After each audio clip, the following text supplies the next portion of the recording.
Hasta ahora, mis estimados estudiantes, nosotros hemos revisado la obligación, sus elementos, elementos intrínsecos y extrínsecos. Posteriormente, nosotros hemos analizado su naturaleza jurídica. Hemos revisado que hay diversos tipos de obligaciones. Hemos revisado, además, que la obligación en el ámbito privado concluye con el pago, y el pago tiene efectos liberatorios, ¿no? Hemos visto que la palabra obligación tiene una raíz etimológica que viene de los términos obligare, es decir, ligarse a alguien en razón de. Entonces, uno cuando contrae una obligación, se liga a una persona, se ata a una persona y tiene que liberarse de esa persona. Hemos visto que la forma idónea de liberarse de esa persona es cumpliendo la prestación. Anteriormente, durante el derecho romano, se considera, obviamente de manera simplista, porque en realidad era mucho más complejo el derecho romano, que, bueno, uno garantizaba con su misma persona el cumplimiento de sus obligaciones. Y de ahí que el derecho de obligaciones se ha llamado también derechos personales, ¿no? De crédito u obligacionales, también como los conocemos. Entonces, bueno, esto ha cambiado y la responsabilidad termina siendo patrimonial. Hemos analizado que cómo se va a librar el deudor y hemos visto qué diligencia tiene que tener también, y así algunos elementos mucho más específicos, ¿no? Hemos visto los elementos accidentales del pago, como el tiempo en el que se debe cumplir, el lugar en el que se debe cumplir. Hemos revisado además que si una persona ofrece pagar, si un deudor ofrece pagar a su acreedor de manera incompleta la obligación o de otra manera, este puede negarse perfectamente, ya que el pago, nosotros hemos visto que tiene sus propios sujetos, ¿no? El solvens y el accipiens. Tiene que tener una obligación previa. Y además, algo muy importante es el principio de exactitud.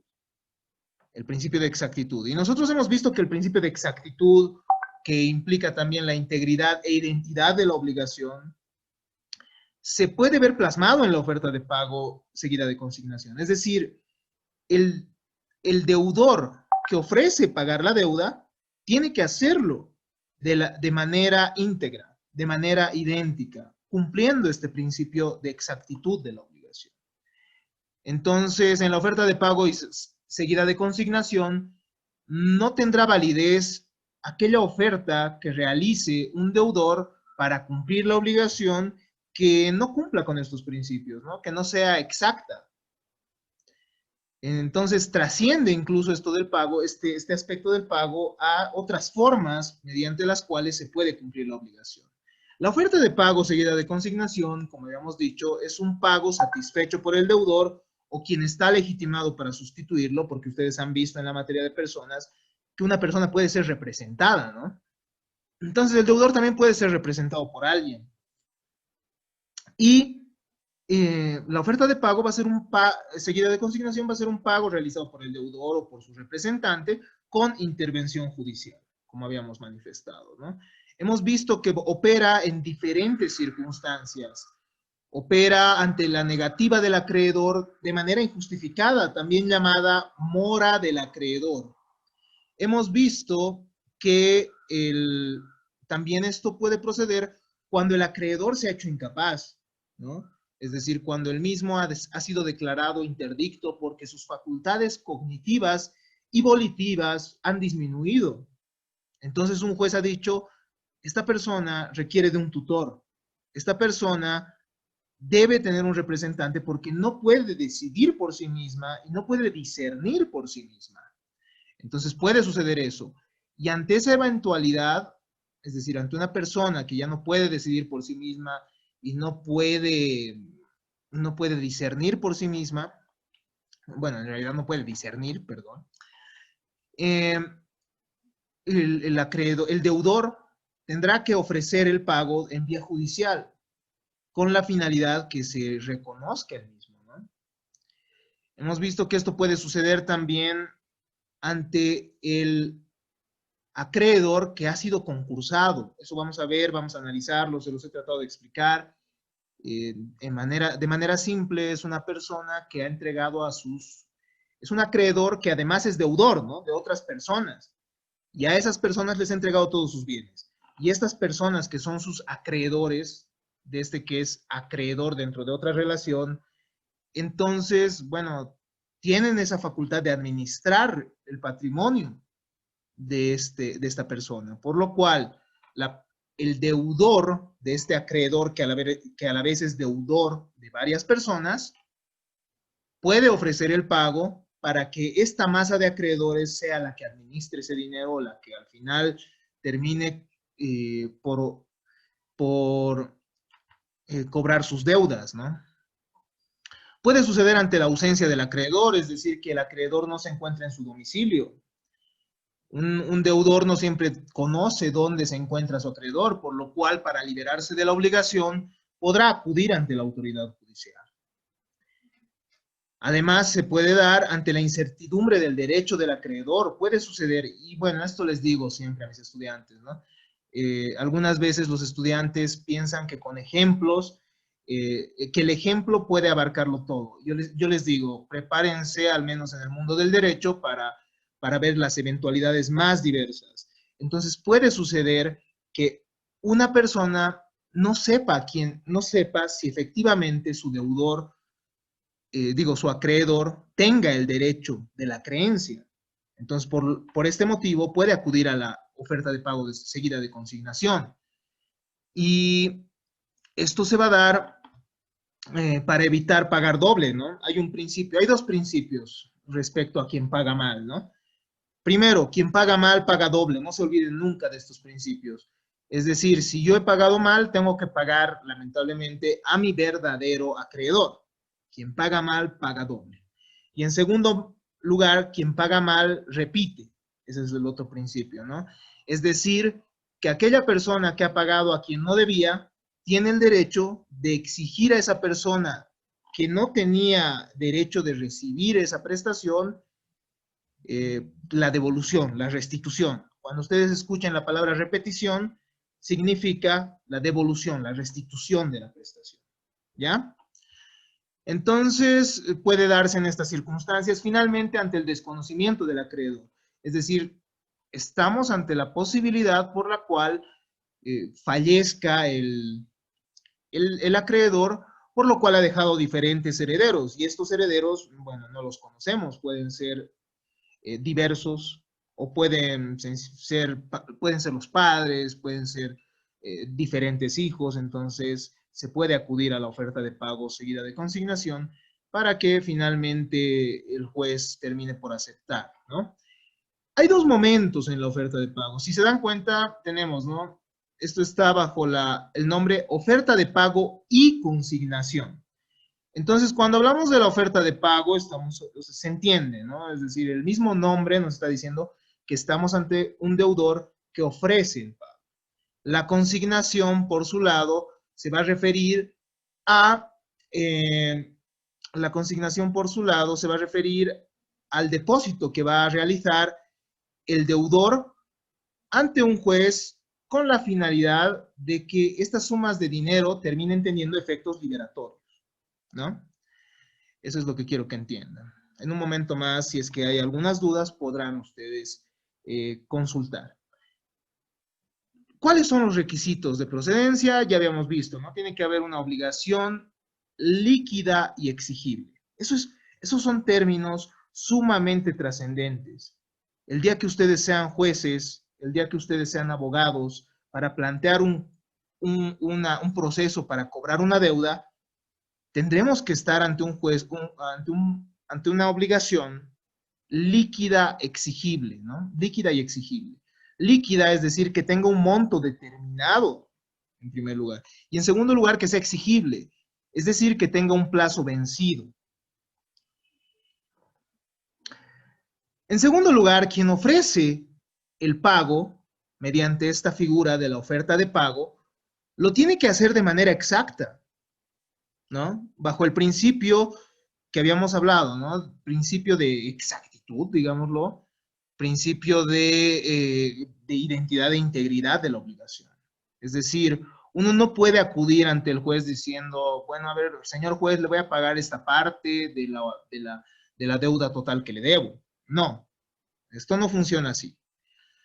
Tiene que ser el pago exacto y, bueno, bajo identidad e integridad, la forma en la cual se va a cumplir también y a las personas a quien se tenga que cumplir.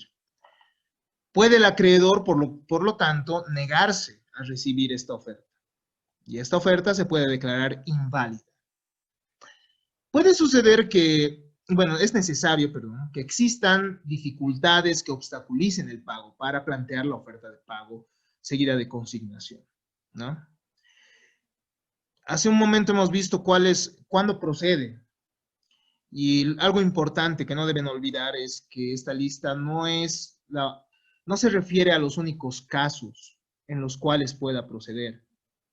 El mundo de los negocios que van, bueno, no negocios, el mundo de la satisfacción de necesidades de los individuos es muy variable. Entonces pueden darse situaciones diferentes a estas por las cuales una persona tenga que ofrecer ante el juez el pago de una prestación que debe, ¿ya? Eso es algo muy interesante, es decir, no estamos ante una situación de subsunción como tal, ¿no? O sea, tan rígida como en el derecho penal. En el derecho penal ustedes saben, ¿no? Es decir, el delito, para ser tal, tiene que ser típico, entonces tiene que encuadrar exactamente en el tipo penal, de hurto, qué sé yo, de asesinato, de estafa, etcétera.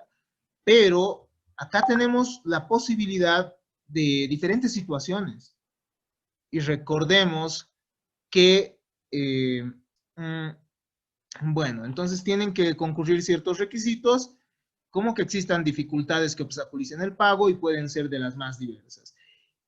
El deudor, en caso de la mora del acreedor, tendrá que probar mediante cualquier medio de prueba. Eso ya lo hemos manifestado, ¿no? Hemos visto que hay tipos de oferta diferentes. Cuando se trata de dinero, títulos o cosas fungibles, el acreedor sencillamente va a ofrecer y en ese momento, el momento en que el juez cite al acreedor, se van a exhibir los bienes, ¿no? Pero también tenemos la oferta de pago con intimación, ¿no? En caso de tratarse de bienes muebles que tienen que entregarse en otro lugar que no sea el domicilio del acreedor, entonces hay que intimarlo primero, es decir, hay que solicitarle que primero acepte la obligación. En caso que no lo haga, posteriormente se le va a, en caso que no lo haga, recién se va a proceder a la entrega del bien, ¿no? Es decir, a esta posibilidad de consignación que vamos a ver en un momento. Bueno, una de las posibilidades por las cuales puede proceder la oferta de pago seguida de consignación, o también llamada oferta de pago y consignación, es por los efectos de es por la mora del acreedor, ¿no? Y esta tiene diferentes efectos establecidos en la ley. También se llama mora creditoris. La mora del acreedor es una situación, nos dice Henry Capitant, del acreedor que se presenta cuando éste, sin causa justificada, se rehúsa a recibir el pago. Entonces, si el acreedor se rehúsa a recibir el pago, la ley también establece ciertos efectos adversos para él. El acreedor se constituye en mora, nos dice nuestro código, bueno, nuestro código en el artículo 327 confirma lo que ya hemos manifestado, ¿no? O cuando no presta la colaboración necesaria, entonces se generan ciertos efectos que pudieran resultar adversos para él. Pasan a su cargo los riesgos de la cosa debida, ¿no? Es decir, si yo tengo que entregarle un determinado cuadro, una escultura, una radio, qué sé yo, un adorno, etcétera, a mi acreedor y no quiere recibirlo, entonces si este bien perece, va a perecer para él. Y esta persona, de todos modos, tendría que cumplir con su obligación, pero esto no entra dentro de la oferta de pago. Entonces, esta persona sencillamente, pese a haber cumplido su obligación, pese a haber cumplido el acreedor con su parte de la obligación, porque a la vez puede ser sujeto activo y pasivo, entonces, bueno, va a ver que el bien perezca para él. En segundo lugar, no tiene derecho ni a los intereses ni a los frutos que no haya percibido el deudor, ¿no? Usualmente por ley se establece que el deudor tiene que entregar el bien, además del bien principal, los bienes accesorios, por tanto los frutos. O, bueno, en el caso de deudas pecuniarias están los intereses, ¿no? Y bueno, en caso que el acreedor no quiera aceptar, lamentablemente no va a poder recibir estos desde el momento en que incurre en esa mora. Por otro lado, a ver, ahora sí voy. Además, el acreedor va a resarcir los daños que le genere a su deudor por no recibir la prestación, va a soportar los gastos de custodia y conservación de la cosa. Ahora revisemos la consignación, ¿no? En caso que el acreedor rehúse aceptar la oferta real o con intimación, es decir, si la oferta lamentablemente no ha sido aceptada o no se presente en el lugar señalado a recibir lo ofrecido, el deudor puede realizar la consignación, es decir, mediante la disposición del juez se va a liberar. En la oferta de pago se entiende por consignación, nos dice Henry Capitán nuevamente, el depósito que el deudor efectúa en poder del juez o en un banco de la jurisdicción del mismo de las sumas o valores que su acreedor no puede o no quiere recibir, ¿no? Eso es lo que sucede en la oferta de pago. La consignación, como habíamos manifestado hace un momento, tiene efectos liberatorios para el deudor y no puede retirar lo entregado. Una vez que acontece la consignación, ¿qué es lo que pasa? Yo le debo dinero, por ejemplo, a Claribel, y le ofrezco el dinero, no se presenta o sencillamente lo rechaza, entonces le pido al juez la consignación. Cuando yo le pido la consignación al juez, el juez le va a dar un plazo nuevamente a Claribel, y si ella no se presentara, etcétera, entonces el juez, viendo que yo haya cumplido con la exactitud de la obligación, entonces dirá, esta persona se ha liberado de la prestación que debía. Por lo cual, entonces, yo he entregado el dinero mediante un depósito judicial, por lo cual ya no tengo derecho a pedir que se me devuelva ese dinero, ¿no? Porque es lo que me ha liberado. ¿Cuáles son los requisitos de validez de la consignación? Para que una consignación sea válida, es necesario que haya sido precedida por la intimación legalmente notificada, ¿no? Es decir, se le ha tenido que solicitar al acreedor para recibir la prestación, ¿no? En segundo lugar, el deudor tiene que haber depositado la cosa más sus intereses y los frutos en el lugar que indique la ley o el juez. En tercer lugar, se tiene que levantar un acta por funcionario público en el que conste en qué cosas se están ofreciendo.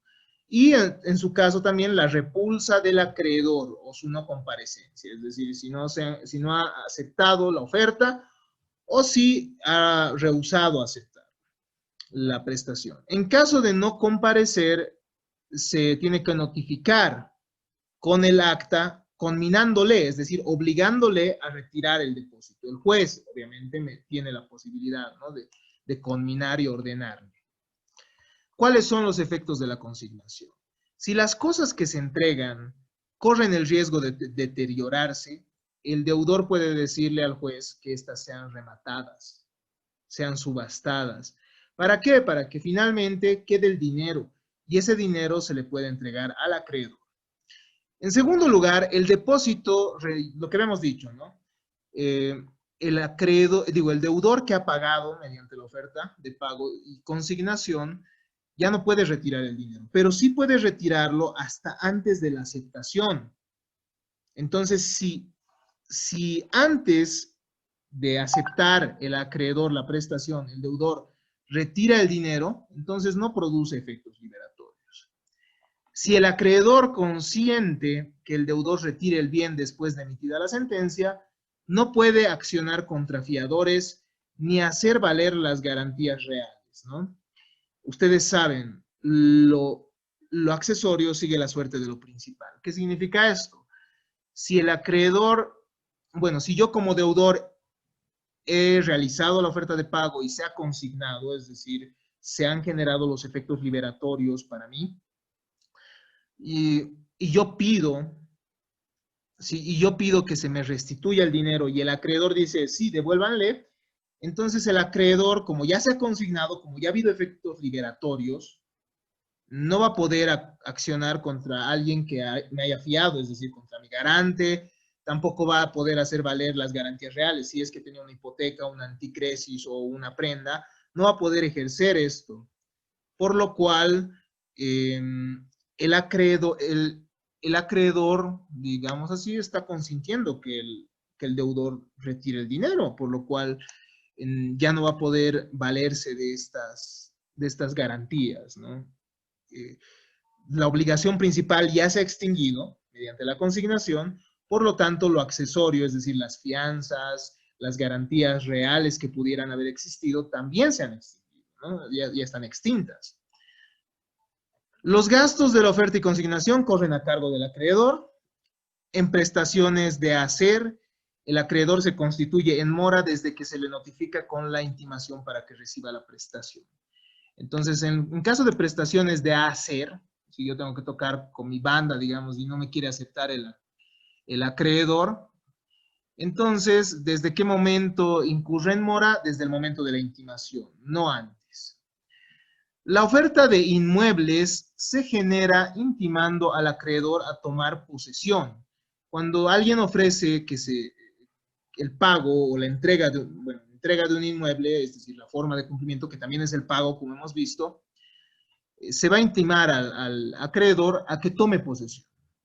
El deudor puede pedir el nombramiento de un depositario. ¿Qué pasa si el acreedor sencillamente no lo recibe? Entonces el deudor puede decir, señor juez, necesitamos que haya una persona que cuide y que administre el bien, etcétera, un depositario, ¿no?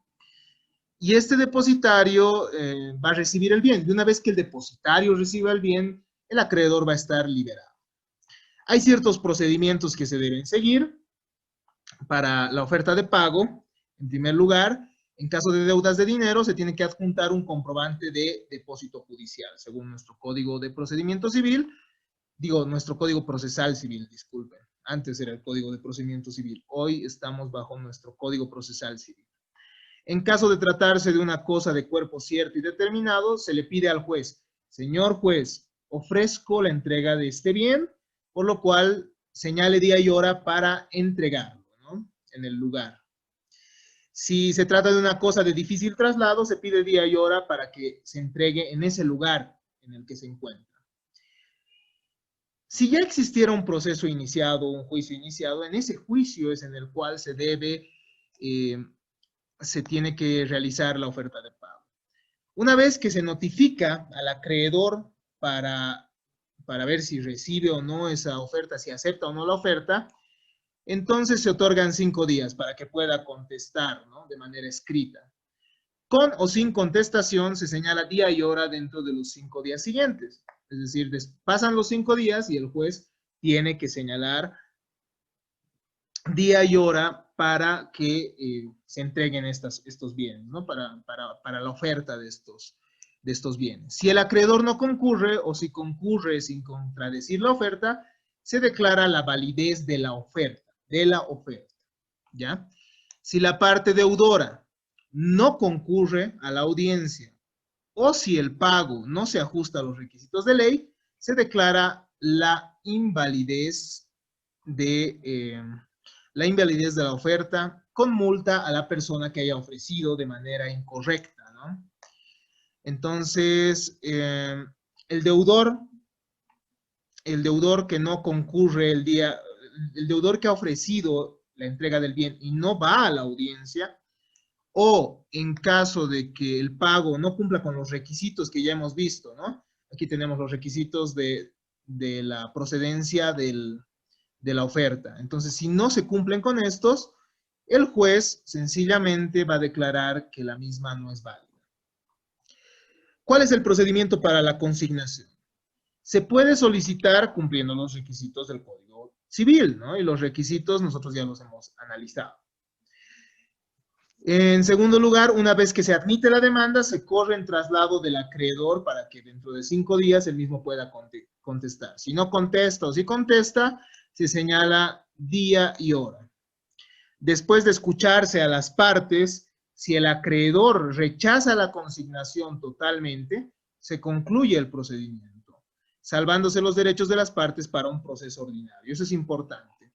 Es decir, si el acreedor sencillamente no acepta el pago, está generando conflicto, está generando controversia, está generando problemas, está generando litigio, está generando litis, está generando contradicción. Y cuando esto sucede, esto ya no puede ser resuelto en la vía voluntaria, por lo cual las partes van a juicio ordinario para ver si efectivamente se está cumpliendo o no la prestación. ¿Me entienden? Entonces, eso es algo importante. Y obviamente en el juicio ordinario, el mismo deudor puede también solicitar daños y perjuicios y demás, ¿no? Si el acreedor rechaza parcialmente la consignación, es decir, esto sí me debe, pero esto yo lo rechazo, entonces puede suceder, ¿no? Se aprueba la parte que contradice y se salvan los derechos de las partes respecto a la fracción no contradicha, digo, a la fracción que hubiesen, sobre la cual hubiese contradicción. Entonces hay una parte sobre la que hay contradicción y sobre esa parte se puede ingresar a un juicio ordinario, a un proceso ordinario. Si la parte acreedora acepta la consignación, la autoridad simplemente emite un auto por si acaso es una resolución, ¿ya? Aprobatorio en la misma audiencia y concluye el procedimiento. Puede darse, estimados estudiantes, el caso de consignaciones sucesivas o periódicas de la misma relación obligacional, y estas se van a realizar dentro del mismo proceso. ¿A qué nos referimos con esto? Yo me puedo endeudar para pagar a alguien periódicamente un monto de dinero. Y ustedes conocen esto, porque ustedes han debido ver en la vida real el contrato de alquiler, ¿no ven? En un contrato de alquiler o arrendamiento, una persona va pagando periódicamente un canon de arrendamiento. Entonces, esta persona, si es que su arrendador no le quiere aceptar el canon de alquiler o el canon de arrendamiento, entonces puede acudir, ¿no? Y decir, le pagaré acá. Quiero que acá se consigne que yo estoy pagando mis alquileres. Puede suceder. Entonces, pero como son varios pagos que se van realizando en diferentes meses posteriores, los pagos posteriores también tienen que consignarse dentro del mismo proceso. Eso es algo que no tienen que olvidar, ¿no? Si el acreedor luego acepta el pago de forma directa, entonces ya no es necesario ir consignando periódicamente, es decir, ir presentando constantemente ante la autoridad los pagos, ¿no? Es decir, los depósitos judiciales, etc. De esta manera, entonces, hemos concluido la oferta de pago seguida de consignación. Bueno, nosotros estamos viendo diversas formas mediante las cuales se puede cumplir la obligación. Ya hemos revisado la primera, que es la oferta de pago y consignación. ¿No ve? Pero existen otras formas como la dación en pago. La dación en pago. Vamos a ver a qué se refiere esta. Es una forma de extinguir las obligaciones y se presenta cuando el deudor, con el consentimiento del acreedor, le entrega una cosa distinta o diversa a la debida, quien la acepta con todos los efectos legales del pago. Entonces es muy simple esta figura. Nosotros ya hemos visto, ¿no?, que el pago tiene que cumplir con el principio de exactitud y que el acreedor puede rechazar la oferta que le realice su acreedor para cumplir de manera diferente el pago. Pero también existe la posibilidad que el acreedor acepte la entrega de un bien diferente. Entonces, cuando el acreedor acepta que se le pague de una manera diferente, estamos ante esta figura de la dación en pago. Yo le debo dinero a Roxana. Le debo dinero a Roxana, pero lamentablemente no tengo dinero, no puede suceder eso. Y le digo, a ver, Roxana, mira, yo te debía $200, pero puedo darte este televisor de plasma, ¿no?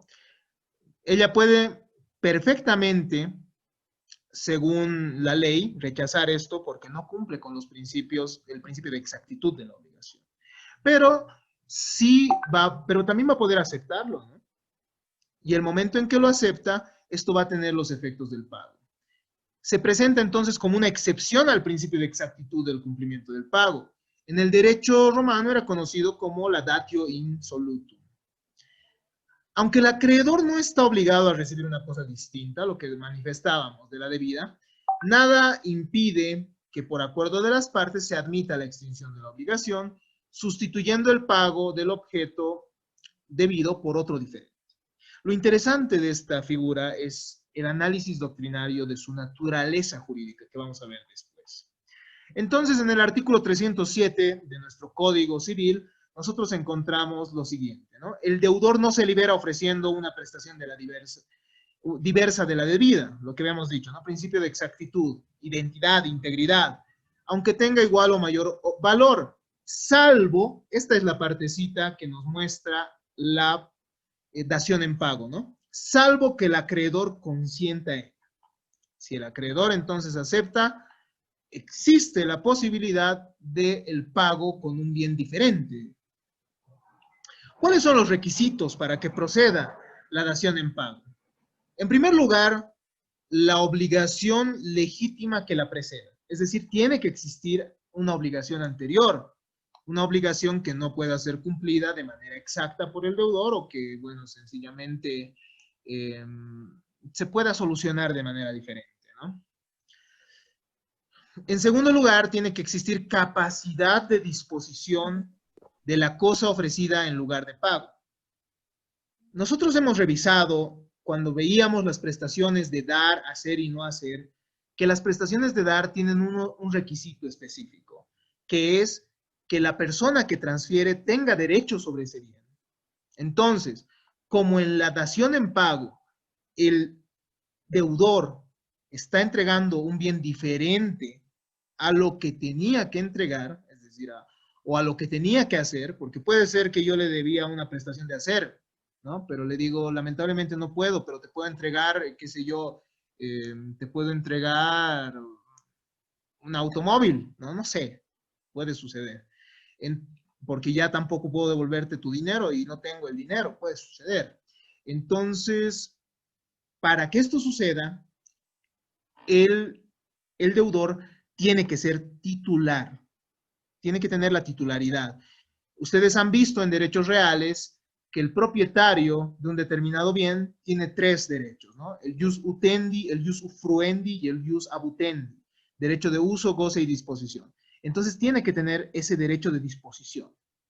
Tiene que tener esas facultades de administración extraordinarias del bien. Tiene que poder transferirlo. En tercer lugar, tiene que concurrir la voluntad y el consentimiento del acreedor a instancias del deudor. Es decir, tiene que haber una traba de voluntades, no tiene que haber confusión, ¿no? Porque ya existiría un vicio del consentimiento. No tiene que ser, el acreedor no tiene que aceptar por error, el acreedor no tiene que aceptar porque lo estén violentando, es decir, porque exista violencia. El acreedor no tiene que aceptar porque el deudor lo esté engañando, existiendo dolo, ¿no? Entonces, tiene que existir un consentimiento entre ellos, es decir, sus voluntades tienen que encontrarse de tal modo que ambas partes formen una misma. Eso es el consentimiento, ¿no? Tiene que entregarse una cosa diferente a la debida. Eso es importante también, porque si uno entrega la cosa debida, sencillamente estamos ante el pago, pero estamos ante la dación en pago cuando se entrega una cosa diferente a la que se debe. Tiene que tratarse de una transferencia, al igual que el pago de carácter oneroso, ¿no? Es decir, no tiene que tratarse de bienes extrapatrimoniales, sino que también tiene que tratarse de prestaciones avaluables en dinero. Tiene que constar por escrito para poder comprobarse que se ha realizado esta dación en pago, ¿no? Y eso es importante, ¿por qué? Porque si estas declaraciones de voluntad no constan en un soporte físico, ¿qué es lo que puede suceder? El deudor va a decir, yo no he recibido nada, mi deudor todavía me debe y hay principio de exactitud. Entonces, por eso es importante que deba constar, ¿no? Cuando se entrega un bien, tenemos acá un recuadrito azul, ¿no? Cuando se entrega un bien, estimados estudiantes, quien transfiere el bien tiene que salir a las garantías de evicción y saneamiento. evicción y saneamiento. ¿A qué se referirá esto? Esta es una figura que se va a presentar en cualquier circunstancia en la cual una persona entregue un bien. ¿Me entienden? Es decir, si yo entrego una casa como dación en pago, yo soy responsable por esto, voy a salir a las garantías de evicción y saneamiento.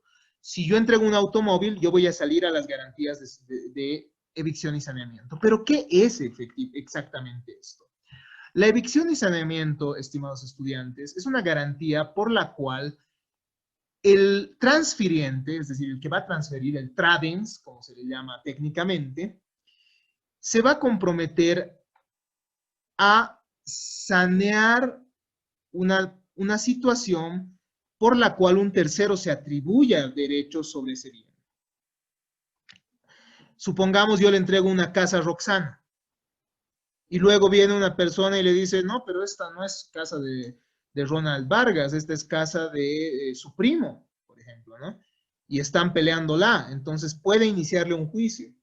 La evicción implica que yo, como alguien que transfiere un bien, tengo el deber de ingresar también a defender junto a la persona a la que he transferido, a defender ese derecho. ¿Ya? Y en caso que no suceda eso, tengo también que sanear esa situación. Es decir, voy a tener que ser responsable ante la persona a la que he transferido un bien que ha perdido. Esa es la evicción y saneamiento. Obviamente la van a ver con más detalle en la materia de contratos, pero si gustan pueden ver el video del contrato de compra-venta en el cual yo explico con más detalle esto de la evicción y saneamiento, que es muy importante, ¿no? Esta es una cláusula implícita. Es decir, que aunque no esté en los contratos, la ley ya lo pone, ya pone esta cláusula de evicción y saneamiento. No se olviden jamás de esto, porque también esta es una, ¿cómo diríamos? Al ser una cláusula implícita en todos los contratos, entonces tiene tal trascendencia para un abogado que implica un conocimiento técnico, ¿no? No toda persona, o sea, muchas veces las personas cuando transfieren bienes dicen, ah, listo, ya me he liberado del bien, ¿no ve? Es lo normal. Y venden un bien que tiene defectos, que tiene fallas. Entonces, dentro del saneamiento también entran los vicios ocultos. ¿Qué significa? Que si yo vendo un bien que es defectuoso, también tendré que responder por eso. ¿Ya? Doctor, disculpe una consulta. Dígame. Entonces, tiene que existir, como habíamos manifestado, tiene que haber la evicción y saneamiento. ¿Cuáles son las diferencias con otros institutos jurídicos? La dación en pago es diferente al pago, ¿no? Obviamente. Esto es evidente, ya que el pago es el cumplimiento de la obligación bajo los principios el principio de exactitud y lo que nos dice la doctrina argentina, principio de identidad e integridad, que siempre lo mencionamos. Mientras que la dación en pago tiene por objeto un bien distinto, es decir, no estamos cumpliendo de manera idéntica, no estamos cumpliendo de manera íntegra. Con la novación. Estimados estudiantes, hay una figura jurídica que va a ser una forma mediante la cual las obligaciones se extinguen y que la vamos a estudiar, que es la novación. ¿Qué es lo que sucede cuando estamos ante la novación? El deudor y el acreedor ponen fin a la relación que tienen para generar una nueva. Esa es la figura de la novación, ¿ya? Supongamos que con Roxana tenemos un contrato por el cual yo le debo $10,000 y este contrato vence de aquí a una semana. Entonces le digo, Roxana, ¿sabes qué? No tengo el dinero. Entonces, no tengo el dinero, pero sí me comprometo a darte un automóvil dentro de, qué sé yo, dentro de 2 meses. Entonces hacemos un nuevo contrato que puede cambiar de objeto, ¿no? Una nueva obligación.